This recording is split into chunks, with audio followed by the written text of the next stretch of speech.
நேயர்களே, Iran America போர்ல இன்னைக்கு எத்தனை நாள் ஆச்சு? 28ஆம் தேதியோடு நேற்று 90 நாட்கள் முடிந்தது. 90 நாட்கள் என்றால் 90 நாட்கள் மேலே போய்விட்டது.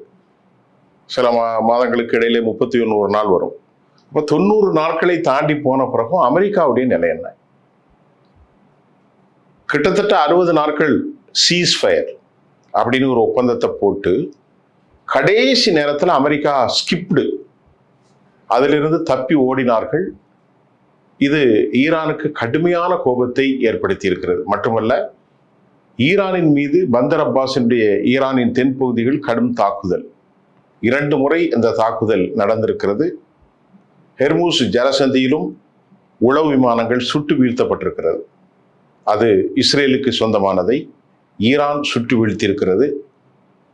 அது மட்டுமல்லாமல் அமெரிக்க தளம் குவைத்தில் வேட்டையாடப்பட்டிருக்கிறது. ஹண்டிங் வேட்டையாடப்பட்டு கொண்டிருக்கிறது. இந்த ஒரு சூழ்நிலையில் சமாதானம் எப்போது ஏற்படும்? பல்வேறு கேள்விகள் இங்கு நமக்கு தொங்கித்தான் இருக்கிறது. ஈரானுடைய போர் உலகம் முழுவதும் பெரும் செயற்கை அல்லாமல் இயற்கையான பொருளாதார நிதி சிக்கல்களை ஏற்படுத்தி இருக்கிறது. இந்த நிதி சிக்கல்களிலிருந்து உலகம் வெளியே வருவதற்கு பல ஆண்டுகள் ஆகலாம். இன்றைக்கு போர் நின்றாலும் கூட இந்த நிதி சிக்கலிலிருந்து உலகம் தப்பி வருவதற்கு பல ஆண்டுகள் ஆகலாம். இதை நாம் மிக முக்கியமாக பார்க்கத்தான் வேண்டும். அமெரிக்காவினுடைய இந்த செயல்பாட்டில் ஏன் அமெரிக்கா என்ன கோரிக்கை வைக்கின்றது? ஈரானுடைய கோரிக்கைகள் என்ன? அமெரிக்கா வைக்கக்கூடிய கோரிக்கைகளை ஈரான் நிராகரிப்பதின் மிக முக்கியமான விளக்கம் என்ன? பேச்சுவார்த்தை என்பது பரஸ்பரம் 2 நாடுகளும் விட்டு கொடுப்பதானே, அதான பேச்சுவார்த்தை. ஒரு பொருளை 100 ரூபாய் விலை சொல்கிறோம், 80 ரூபாய்க்கு கேட்பார் அல்லது 70 ரூபாய் கேட்பார். ஆக 80, 70 என்று இந்த இறக்கப்பட்ட 90 இப்படி ஒரு வருகின்ற போது அதற்கு இடைப்பட்ட விஷயத்திலே முடிப்பதுதான் பேச்சுவார்த்தை. அமெரிக்கா தனது ஏகாதிபத்தியை நிலைநிறுத்துவதற்கு அவர்கள் முயல்கிற ஒரு காலச்சூழ்நிலையில் இந்த பேச்சுவார்த்தையில அணு ஆயுதங்கள் இருக்கக்கூடிய ஸ்டாக் பைல்ஸ் 453 கிலோகிராம் அணு ஆயுதங்களை தங்களிடத்திலே ஒப்படைக்க வேண்டும். அமெரிக்காவுடைய முதல் கண்டிஷன். 2வது கண்டிஷன், ஹெர்மூஸ் வளைகுடாவில் பிளாக்ஹெட் தாங்கள் செய்திருப்பதை எதற்கு என்று அமெரிக்கா சொல்கிறது, உலகம் முழுவதும் அது பொதுப்பாதை, அதை அடைப்பதற்கு ஈரானுக்கு உரிமை இல்லை. இப்ப இதுவும் பிரச்சனை, ஈரானுடைய பண முடக்க பிரச்சனை, இஸ்ரேல் தொடர்ந்து ஹிஸ்புல்லாவை தாக்குவதின் பிரச்சனை. இப்படி it has a multiple dimensions going on. பல வழிகளான பிரச்சனைகள் சென்று கொண்டிருக்கிறது. கடைசியில சமாதானம் வரும்போது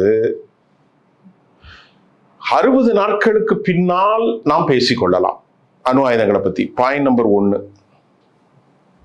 பாயிண்ட் நம்பர் 2, ஹெர்மூஸை திறந்து விட்டுறணும், அதுக்கு கட்டணம் வசூல் பண்ணக்கூடாது. பாயிண்ட் நம்பர் 3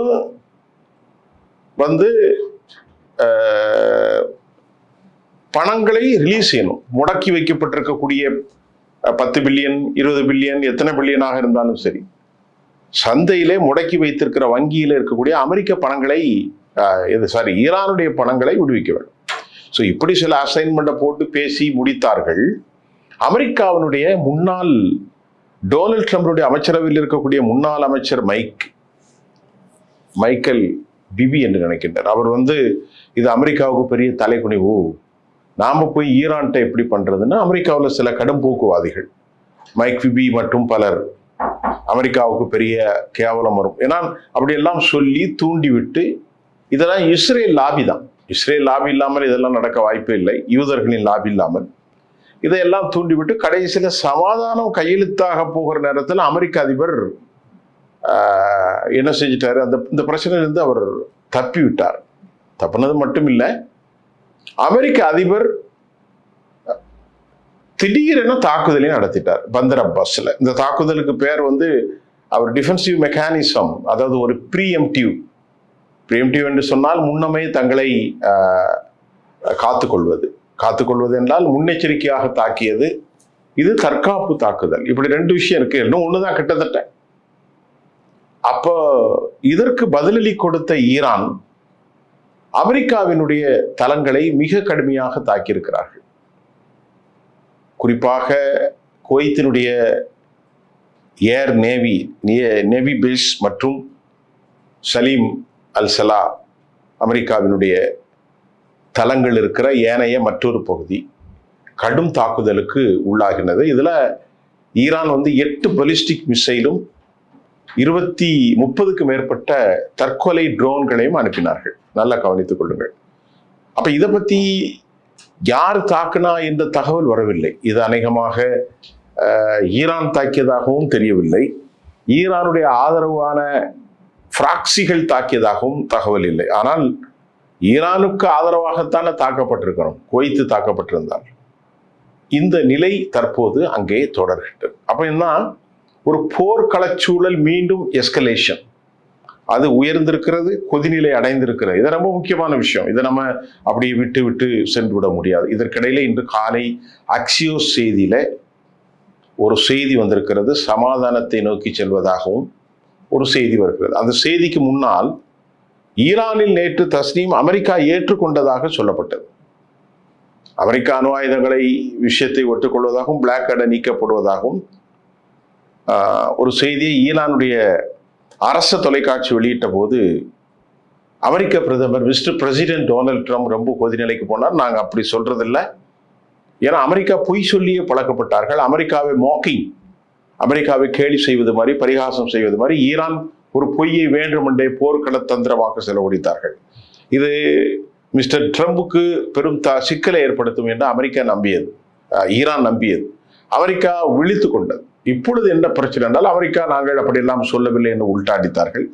இந்த நிகழ்ச்சி சென்று கொண்டு இருக்கிற போதே இன்று காலை அக்சியோஸினுடைய செய்தி நிறுவனம் தெளிவுபடுத்தியது என்னவென்றால், இப்பொழுது பேச்சுவார்த்தையிலே ஒரு முன்னேற்றம் ஏற்பட்டிருக்கிறது.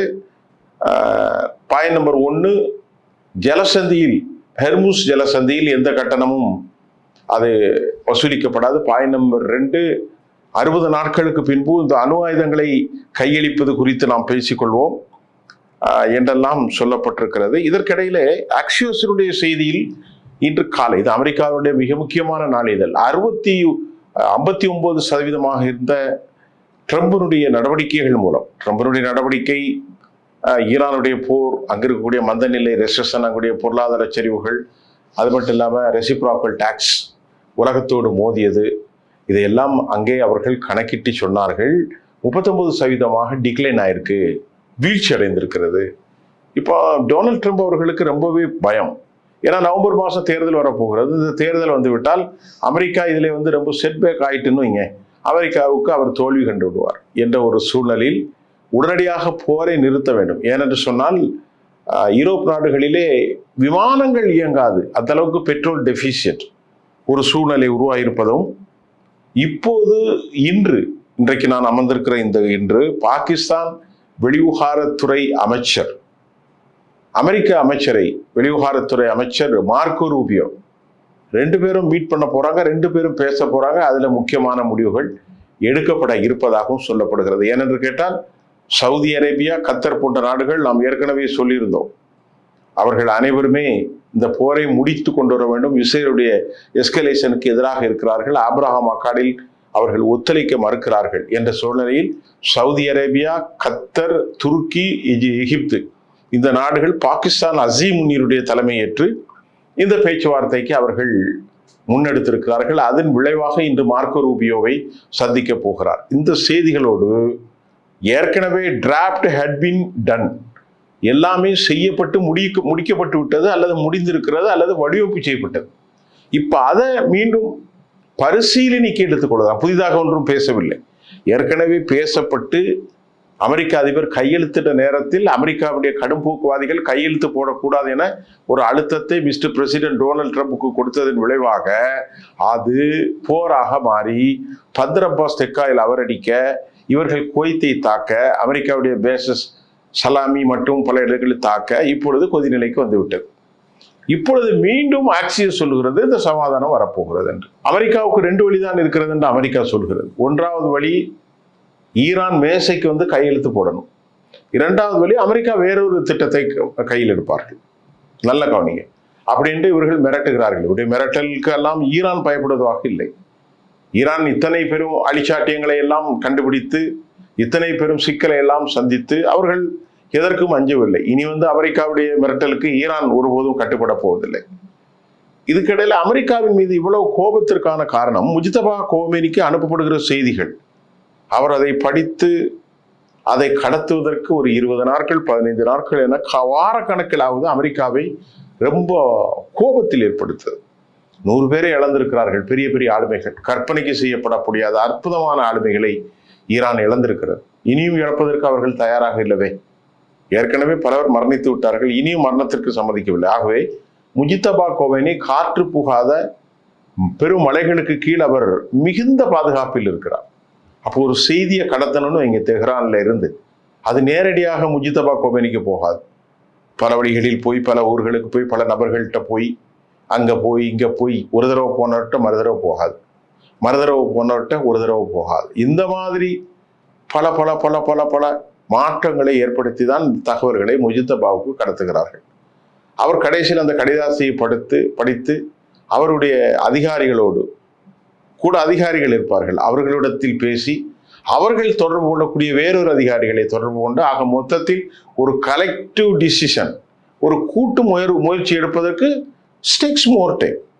அதற்கு பிறகு என்ன வருகிறதுனால், அவர் எழுதக்கூடிய கடிதாசி தற்போது இருக்கிற பத்திரிகை பேப்பர்கள் எதுவுமே இருக்காது, டிஜிட்டல் இருக்காது, வாட்ஸ்அப் இருக்காது. இது எப்படி என்னாலும் ஒசாமா பின் லேடன் தோராபுராவில் எப்படியெல்லாம் பயன்படுத்தினாரோ அதே மாதிரி ஒசாமா பின் லேடன் தோராபுரா மலையில் தலிபானோடு இருக்கிற போது அவர் குதிரையில் தான் பயணிப்பார். செல்போன் யூஸ் பண்ண மாட்டார், வாட்ஸ்அப் யூஸ் பண்ண மாட்டார், ஃபேஸ்புக் எதுவுமே யூஸ் பண்ண மாட்டார்.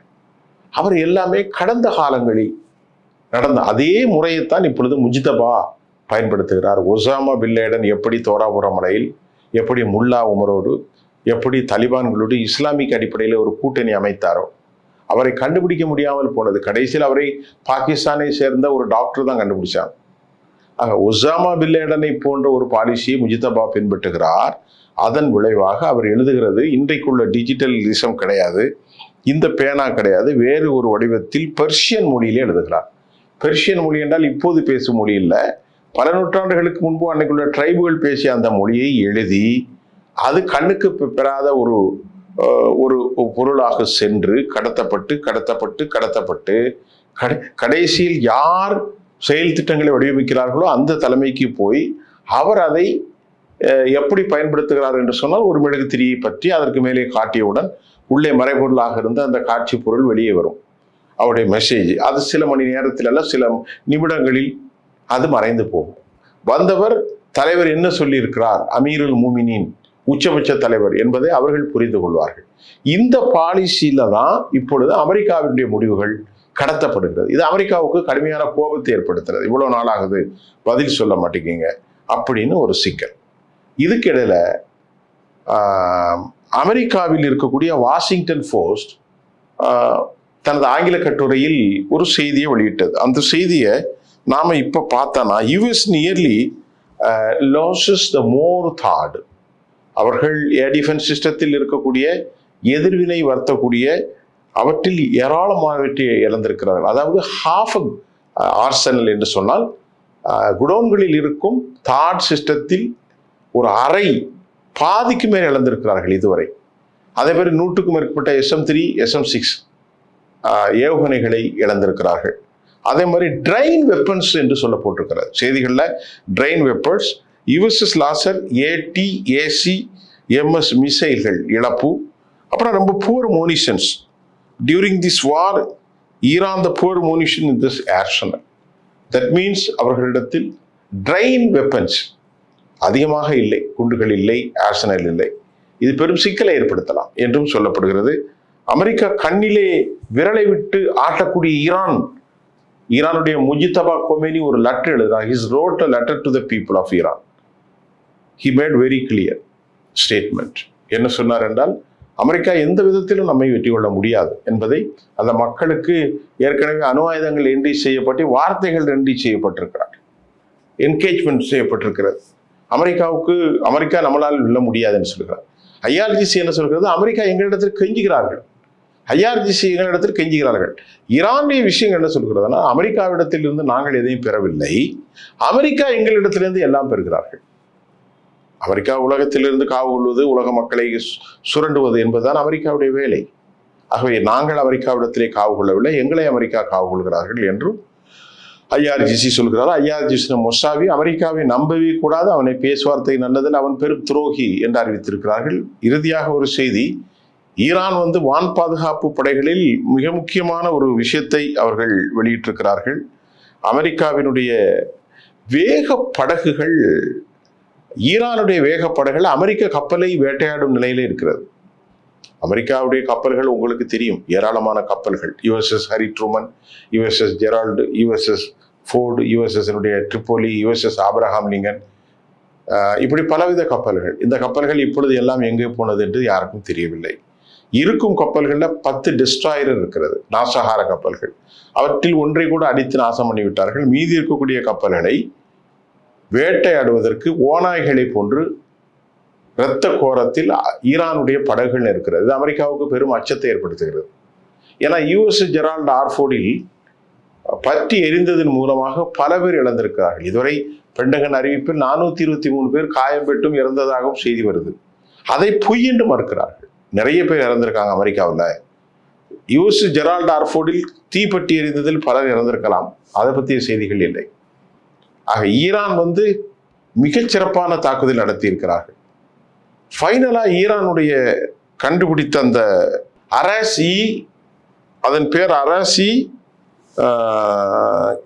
கமன்கீர், அரசி கமன்கீர் என்று சொல்லக்கூடியது ஈரானுடைய சொந்த தொழில்நுட்பத்தில் கண்டுபிடித்து அது ஸ்பேஸ்ல போய் தொங்கி நிற்கும் போது எதிர்முனையிலிருந்து எல்லை தாண்டி வருகிற எல்லா பொருளையும் தாக்கி அளிக்கும். அப்படிப்பட்ட சுயாதீனமாக ஒரு டெக்னோகிராட்ஸாக, ஒரு டெக்னிக்கல் எஃபர்ட்ஸாக ஈரான் மாறி இருக்கிறது. நல்லா கவனித்துக் கொள்ளுங்கள். இது ஒரு பாயிண்ட். அதற்கடுத்து மிக முக்கியமான பாயிண்ட்ஸ் என்னவென்றால், ஓமனை அமெரிக்கா மிரட்டுகிறது. ஜலசந்தியிலே நீங்கள் ஈரானோடு சேர்ந்து ஓமனுக்கும் பங்கு உண்டு என்றால் ஓமன் பொருளாதார தடைகளை சந்திக்க வேண்டியிருக்கும் என்று சொல்லப்படுகிறது. ஆகவே இன்றைய செய்தியிலே நாம் பார்ப்பது, நிறைய அமெரிக்க விமானங்கள் நிறைய செஞ்சுட்டாங்க. MQ-24, MQ-9 உள விமானங்கள் 24 தாக்கப்பட்டிருக்கிறது. அப்படி என்றால் பரஸ்பரம் அமெரிக்கா ஏன் கப்பல் முற்றுகையை செய்கிறது என்றால், அவர்கள் F-Series முழுமையாக தோல்வி கண்டு விட்டார்கள்.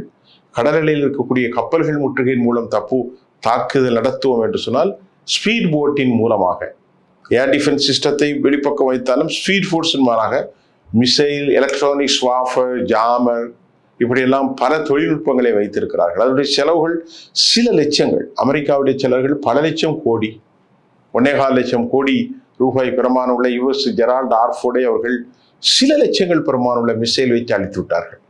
இப்படி அடுத்து சுற்றி நிற்கக்கூடிய சிறிய வேக விவரங்களை இப்போ 115 km/h அது அடித்தால் என்ன செய்ய முடியும்? இப்படி பல சிக்கலில் அமெரிக்கா மாற்றியிருக்கிறது. ஆக்சிஸினுடைய இறுதி கட்டுரை பேச்சுவார்த்தை ஒரு முன்னேறி இருப்பதாக சொல்லப்படுகிறது. இருப்பினும் நாளை முன்னேறி இருக்கிறதா, இந்த அக்ரிமெண்ட் எந்த வடிவமைப்பில் இருக்கிறது, வடிவாக இருக்கிறதா, அசிங்கமாக இருக்கிறதா என்பதை மீண்டும் சந்திப்போம்.